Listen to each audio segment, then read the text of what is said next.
নমস্কার বন্ধুরা, আজকে আমি তোমাদের শেখাবো গরমের একটা স্পেশাল ড্রিঙ্ক, সেটা হচ্ছে লস্যি।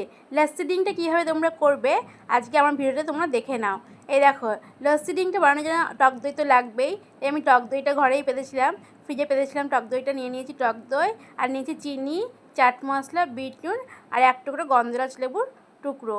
এই সবকটা জিনিস দিয়ে আমি আজকে তৈরি করব লস্যিটা। তার জন্য দেখো আমি একটা পাত্র নিয়ে নিয়েছি। এখানে আমি স্টিলের পাত্র ব্যবহার করছি। স্টিলের পাত্রের মধ্যে আমি এখন টক দইগুলো দিয়ে দেব। এখানে আমি 3-4 চামচ বড় চামচের টক দই ব্যবহার করছি।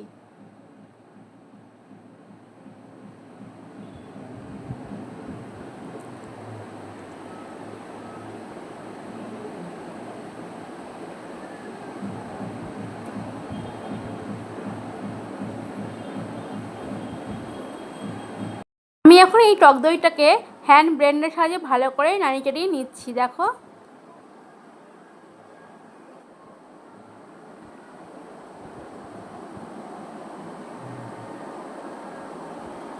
এখন আমি টক দইয়ের মধ্যে দিয়ে দিলাম বিট নুন, চাট মশলার গুঁড়ো আর চিনি। এখানে আমি গুঁড়ো চিনি ব্যবহার করিনি, তোমরা চাইলে গুঁড়ো চিনি ব্যবহার করতে পারো। আমি এখানে গোটা চিনি ব্যবহার করেছি। আর আমি এখন এই টক দইয়ের মধ্যে দিয়ে দেবো একটা গন্ধরাজ লেবুর টুকরো নিয়ে নিয়েছি, সেই রসটি আমি চিপে দিয়ে দেবো এই টক দইয়ের মধ্যে।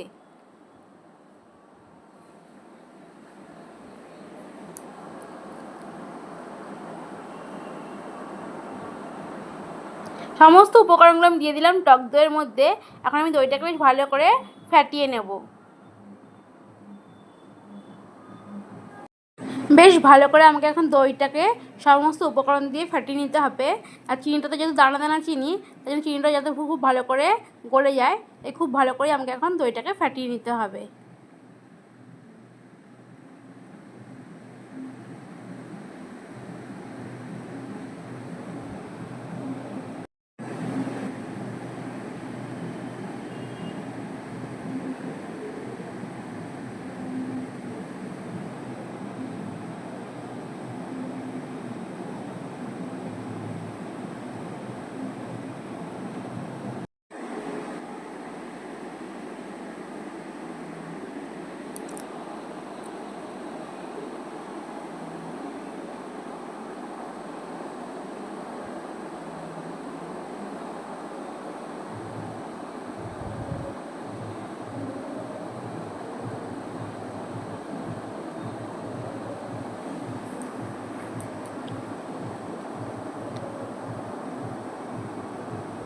এই দেখো, দইটাকে বেশ ভালো করে ফাটিয়ে নেওয়ার ফলে চিনির দানা তো দেখা যাচ্ছি না, চিনি যেহেতু দইয়ের সঙ্গে ভালো করে মিশে গেছে।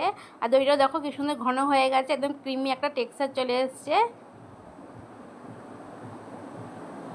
এই দেখো, তোমাদের আমি দেখাচ্ছি। এই দেখো, দইটা পুরো ঘন হয়ে গেছে আর একটা ক্রিমি টেক্সচার চলে এসছে। তোমরাও কিন্তু এরকম করে দইটা ফাটিয়ে নেবে, দেখবে তারপরে যখন লস্যিটা খাবে এরকম ক্রিমি ক্রিমি একটা ভাব লাগবে লস্যি খেতে। দই তো ভালো করে ফাটানো হয়েই গেল। আমি এখন এর মধ্যে দিয়ে দেবো চিল্ড ওয়াটার। আমি এখানে কোনো বরফ ব্যবহার করব না আজকে, আমি চিল্ড ওয়াটার ব্যবহার করব। এখন আমি দই আর চিল্ড ওয়াটারটা ভালো করে মিশিয়ে নেব।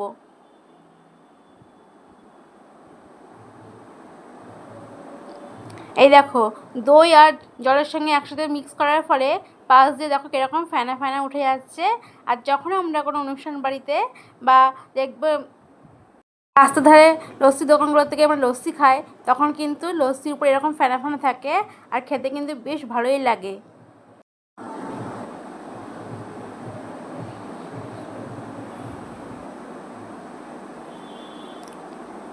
বেশ অনেকক্ষণ ধরে কিন্তু এই প্রসেসটা করতে হবে, তাহলে কিন্তু আরও বেশি ফেনা উঠবে।